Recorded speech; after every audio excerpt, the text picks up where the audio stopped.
một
tháng mà mặc lên cao.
Cuối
cùng cũng xong rồi.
ơi.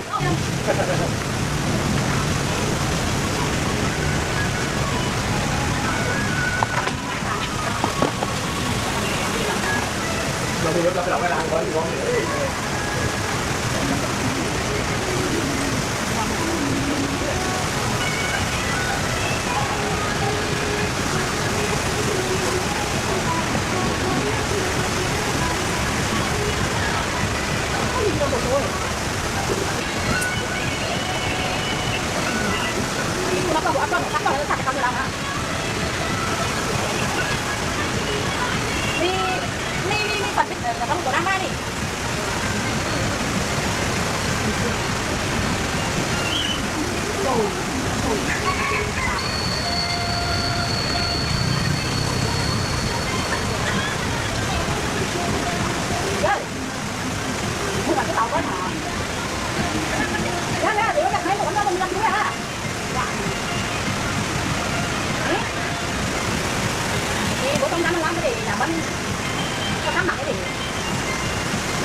Bởi vì ở phía bên con thấy nó thật ra hay tại vì cái kia là để tạm phá cái này.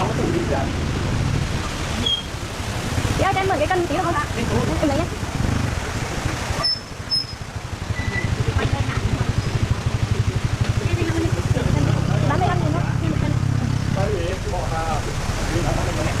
Em chọn như là chị chọn nhé.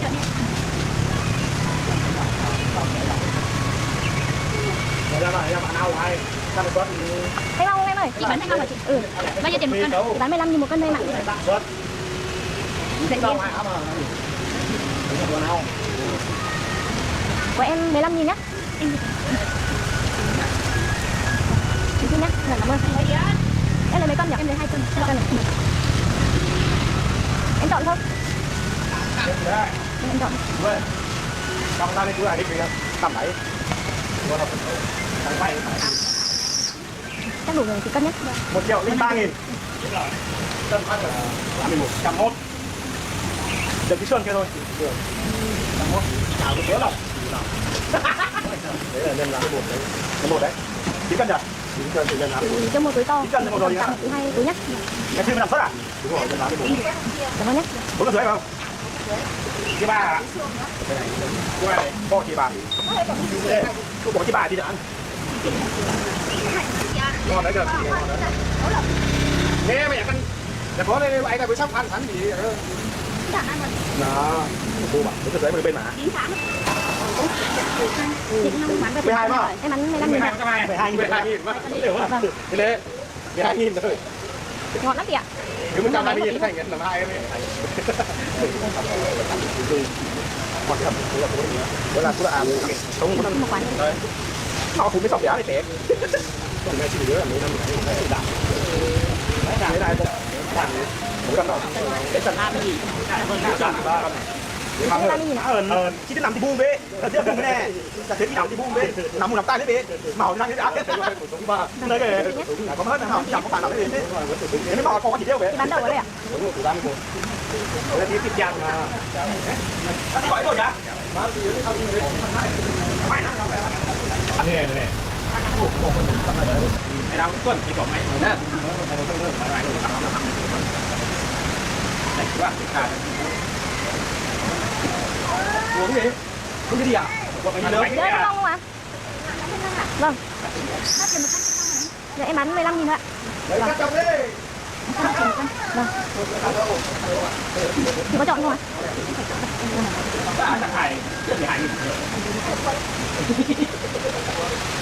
Nó 1.2 triệu.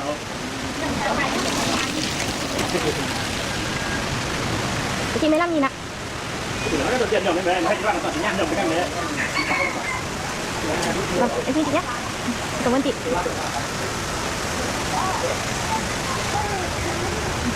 Vâng, để chị nhé. Em có hay bán ở đây không? Dạ em cũng thi thoảng thôi chị ạ. Vâng. Cảm ơn chị nhé. Vâng.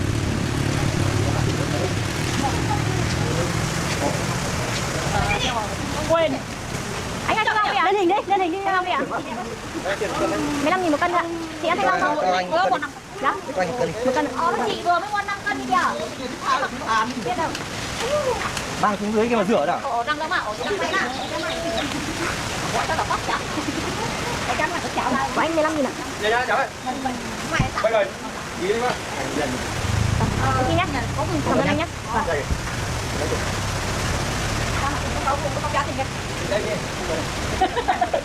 Bao tiền cân ngon đấy. Dạ cháu bán 15 nghìn một cân ạ. Cân chú 2 cân đi. Vâng. Dạ rồi. Được chưa? 15 nghìn. Hai cân chắc hết chỗ này nhỉ chị nhỉ?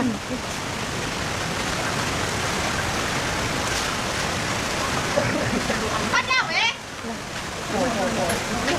Đừng phát đây, lúc ăn không á. Của chú Làm dính lên rồi à? Hả? Đây đi gặp gì? Vâng. Cảm ơn chú ạ. Được chưa? Đây, có 5 tiền. Có quấy gì? Cái tí này. 7 nghìn à?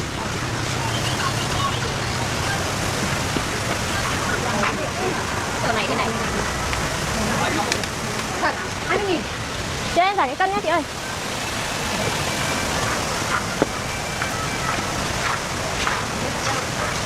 Cân không chịu phận.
Cái này chắc là rồng này. Con mình nó bác một rồi đó. Mình đang làm đồ nhanh, lại làm đồ đẹp nữa.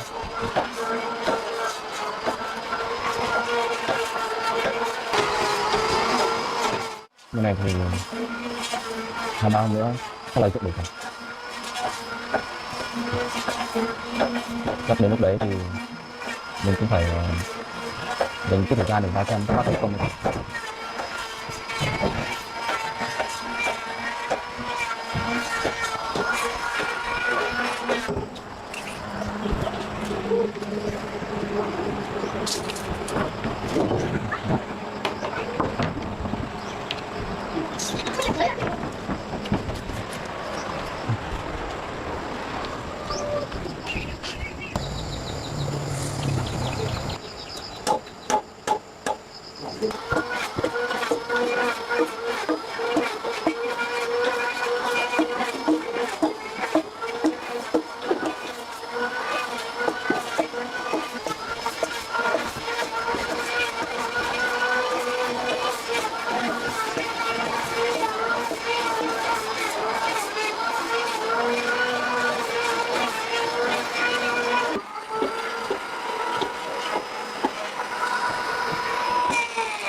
Hailey, em đang làm vườn à?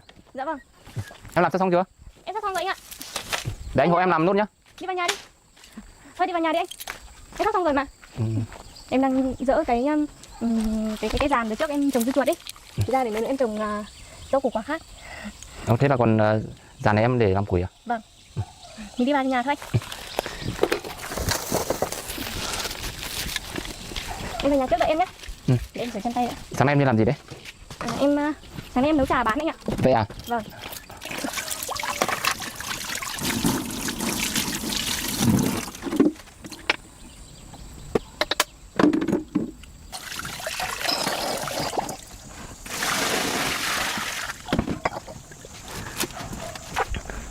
Anh rót nước uống chưa? Anh vừa uống xong. Vâng. Buổi sáng trời dâm bây giờ lại hơi nắng nắng rồi anh nhỉ? Anh có mua con đồ này cho em này. Vâng. Lúc nãy anh thấy em bảo là em nấu trà mang đi bán à? Dạ vâng. Vậy em nấu trà gì đấy? Em mới học được cách nấu trà bí đao anh ạ. Vậy à? Vâng. Lúc sáng thì em cũng nấu trà để mang đi bán. Cũng may quá là đắt khách anh ạ. Mọi người thích uống lắm. Đúng rồi. Thời tiết dạo này nắng nóng nên là mọi người thích uống trà bí đao. Dạ vâng. Em thấy là em nấu trà bán này thì lãi hơn là em đi thu hoạch đấy anh ạ. Vậy à? Vậy thì tốt quá. Vâng. Vậy hôm nay em có bán hết hàng không? Cũng hết anh ạ. Hay là để em đi pha cho anh một cốc uống thử nhá. Vậy cũng được. Dạ anh đợi em một tí nhá.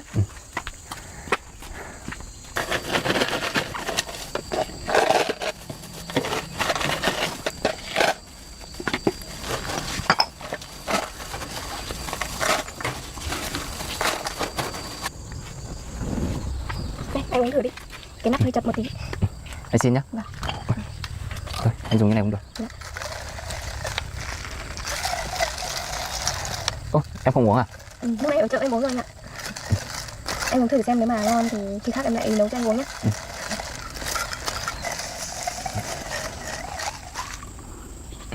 Trà thơm rồi đấy. Như là anh ngửi có lá dứa ở trong này đúng không? Dạ vâng. Em nấu có những nguyên liệu gì đấy? Em nấu thì có một ít lá dứa như anh bảo đấy. Với cả là bí đao anh ạ. Mía với cả đường phèn nữa. Vậy à? Vâng. Quả lá hán nữa anh ạ. Quả lá hán á? Dạ vâng. Quả lá hán là quả gì nhỉ? Sao anh chưa thấy bao giờ nhỉ?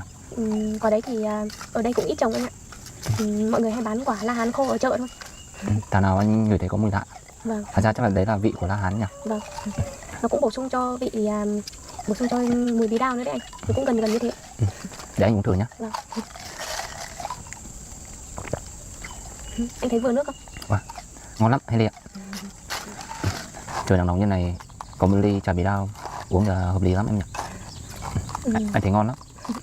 Mấy hôm nữa anh cũng đang định là học nấu trà mận anh ạ. Vậy à? Dạ vâng. Anh thấy như vậy là cũng được đấy. Tại vì em nấu gì cũng ngon. Em vừa nấu mang đi bán đi. Dạ vâng. Mấy hôm nữa em đi mua được trà nhài thì em mới nấu anh ạ. Em cũng đang học nấu thôi, không biết là có ổn không. Mà dạo này công việc của anh như thế nào rồi? Dạo này công việc của anh cũng bình thường thôi. Dạ vâng. Phải rồi. Dạ. Anh có mua đồ này cho em. Anh nghĩ là nó sẽ hợp với em lắm. Anh lại tốn kém mua đồ cho em nữa rồi. Không sao đâu. Đây. Kẹp tóc anh. Để kẹp lên cho em nhé. Đây kẹp ra. Nhìn xinh lắm.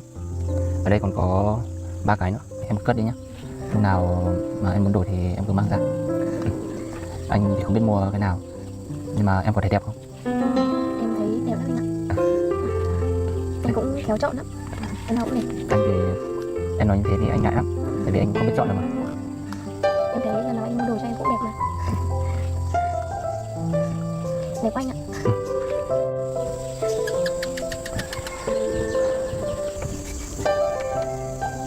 Em thấy là anh vui rồi. Dạ vâng. Em cảm ơn anh nhé. Lúc nào anh vào đây anh cũng mua quà cho em. Không có gì đâu. Hailey này. Dạ. Cả buổi sáng nay em đi bán trà, chắc là em chưa ăn gì đâu đúng không? Dạ vâng. Lúc nãy em định là dọn bếp vườn xong rồi em mới vào nấu anh ạ. Hay là em nấu cơm cùng là mình ăn nhé. Anh cũng chưa ăn gì đúng không? Thôi được rồi. Hôm nay em không nấu cơm nữa đâu. Anh đưa em ra ngoài ăn nhé. Cũng lâu rồi mình chưa ra ngoài đi ăn cùng nhau. Dạ vâng, vậy cũng được ạ. Em có cần thay đồ không? Dạ thôi chắc là em như này đi luôn cũng được em ạ. Vậy em cất đi nhá. Em cất đi.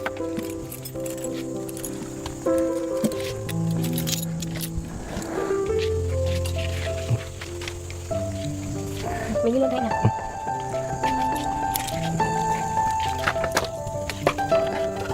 Hôm nay em xe vào đây ạ?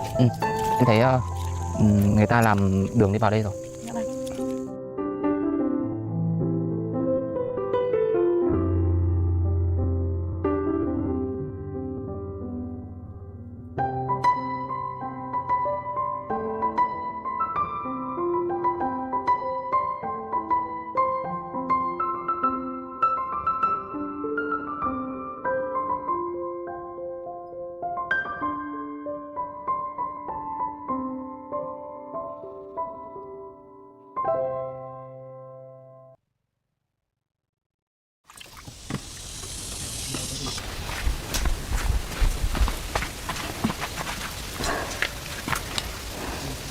Lúc nãy thôi mình cứ tưởng là trời mưa chứ.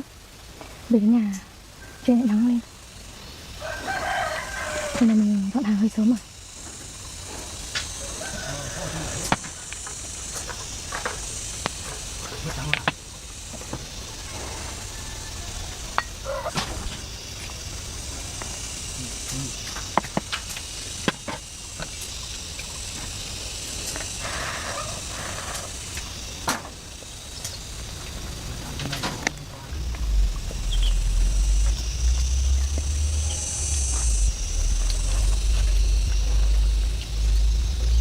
Trời nắng quá.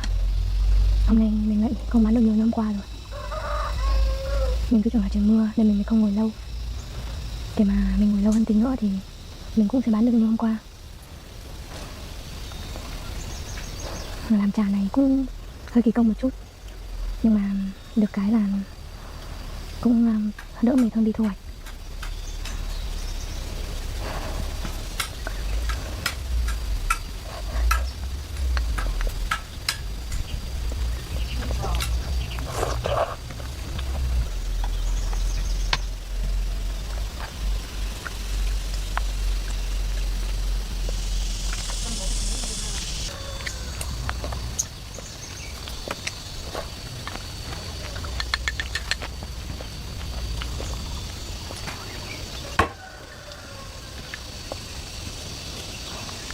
Không biết là mẹ dạo này có khỏe không nhỉ? Lâu lắm rồi không gặp mẹ rồi. Mong là mẹ vẫn khỏe.